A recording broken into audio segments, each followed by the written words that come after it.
sieste. C'est des petites étapes en fait. Hein. Ah ouais, tranquillos pour se mettre tranquille en forme, essayer de récupérer de notre semaine à Katmandou et pour arriver bien en forme au camp de base, sans être malade.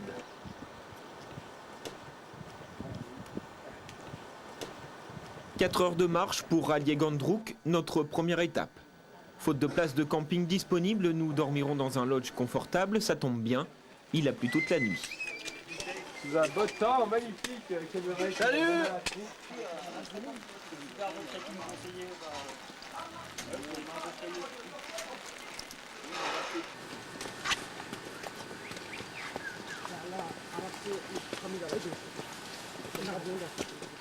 Au fil de la montée, les paysages changent. La forêt a pris le pas sur les rizières, la végétation est dense, l'humidité importante, il pleut encore. Des conditions idéales pour nos compagnes de voyage. Bon, je mets un peu de sel parce que là, il y a grave sans sucre, on n'arrête pas de se faire piquer, d'ailleurs je me suis déjà fait piquer là hier. Et le sel ça les fait fuir, enfin d'après les Sherpas. Donc on va essayer, on verra tout à l'heure. C'est bon, ça va faire du lard salé. Ça va être trop bon. Bon, moi c'est bon, à cette fois, si j'attrape une seule sangsue, c'est bien que c'est bizarre.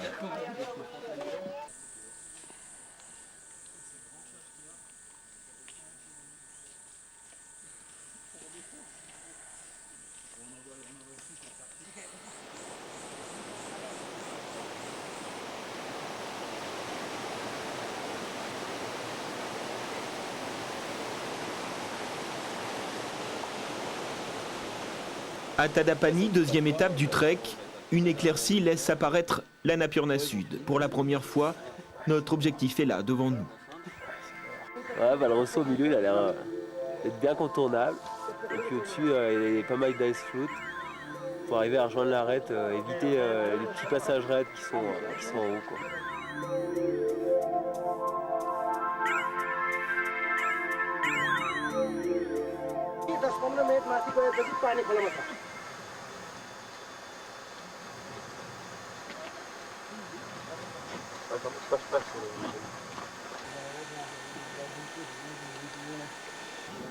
À un peu plus de 3000 mètres, nous sortons définitivement de la forêt.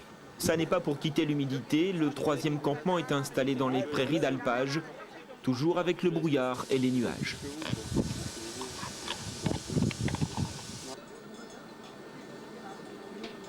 Alors là, vous avez le mec qui a le bonnet le plus moche.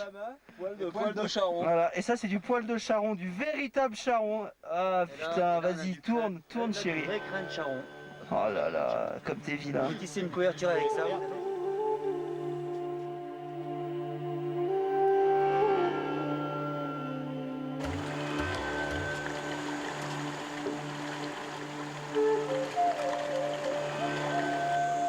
Dans cette quatrième étape, le chemin qui nous mène en altitude traverse une immense combe pour déboucher au sommet d'une crête.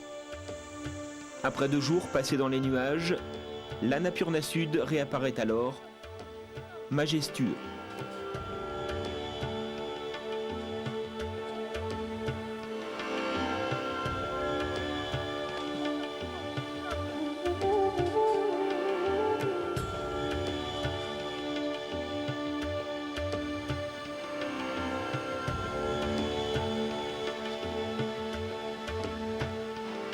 Il nous faudra attendre le campement de Kopra, à 3500 mètres, pour profiter pleinement du paysage grandiose qui nous entoure. La muraille du Dolagiri et ses 8160 mètres nous barrent l'horizon. Face à lui, l'Annapurna Sud nous nargue déjà.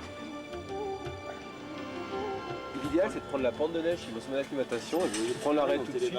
Et après, tu te fais toute la traversée comme ça. Mais apparemment, ça a l'air d'essayer du mix, mais c'est pas, ça peut être très très dur. Mais... Dans son écrin de nuages, ce soir-là, le sommet nous apparaît comme un joyau inaccessible.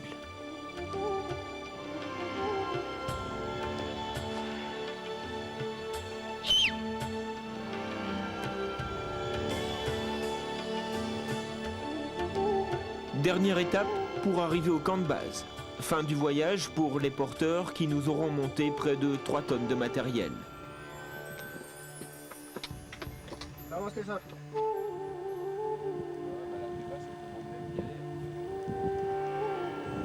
C'est alors le début pour l'équipe d'un gros chantier d'installation.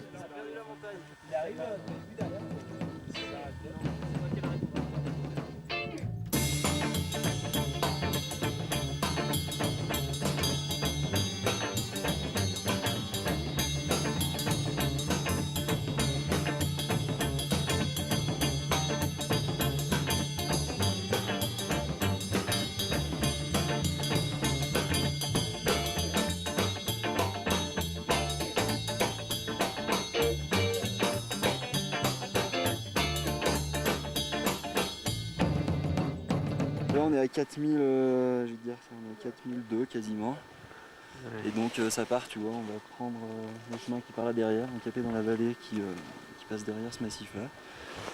Et on va aller voir, donc aujourd'hui on fait une petite reco pour voir comment ça passe au mieux, quoi. On va y aller tranquillement. Faute de cartes et d'informations précises, nous découvrons de nous-mêmes la topographie du terrain. Et la surprise va être de taille, l'ampleur du projet dépasse nos prévisions. Les 3 plus acclimatés, les 3 plus techniques.